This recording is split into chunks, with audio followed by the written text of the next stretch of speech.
So the first action, strive to be a better Muslim and work on your akhirah and continue praying for Allah subhanahu wa ta'ala's mercy.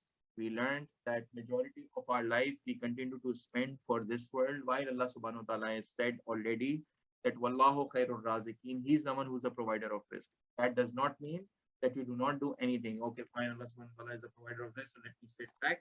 No, that means that you strive and you make your best effort, but then the risk that is assigned to you will reach you. No one can take away even a small grain from your risk, or one real or 1 rupee or $1 away from you, right?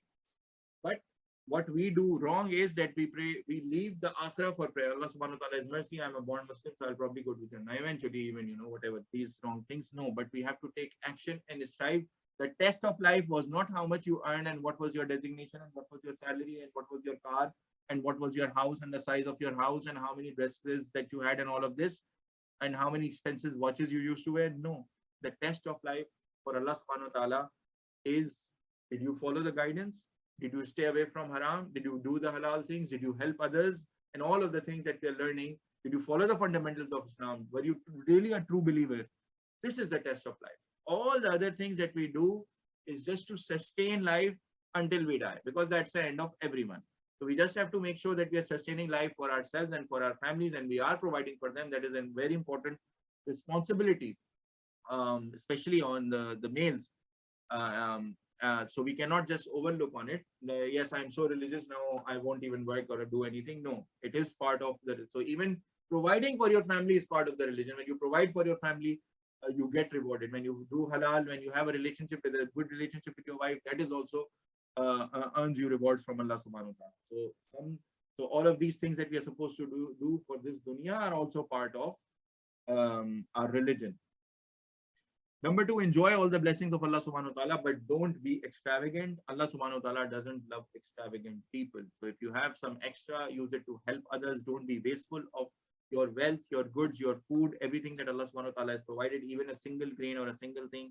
A lot of people at times, waste food on the dining bill, waste foods in the restaurants, it gets thrown away. Just make sure that we are cautious. And from a wealth and money standpoint, whatever is extra, you try to help others with it, and don't try to be wasteful in any of your spending. Because Allah subhanahu wa ta'ala doesn't love extravagant people who show off, who spend a lot more than their needs and try to bring down others, and in false materialistic competition. Just try to avoid all of this. The last and final action that we just learned in the last ayah that we studied today, ayah number 42, do not follow the footsteps of shaitan.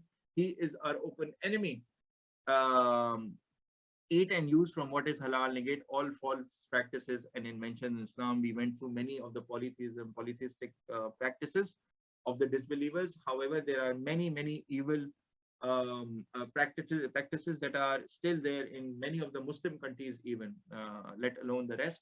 So we have to protect ourselves, and the best way to protect ourselves is to understand the guidance, follow the guidance, try to follow it, try to abstain from haram things and follow the halal things and the right action that Allah subhanahu wa ta'ala has asked us to do.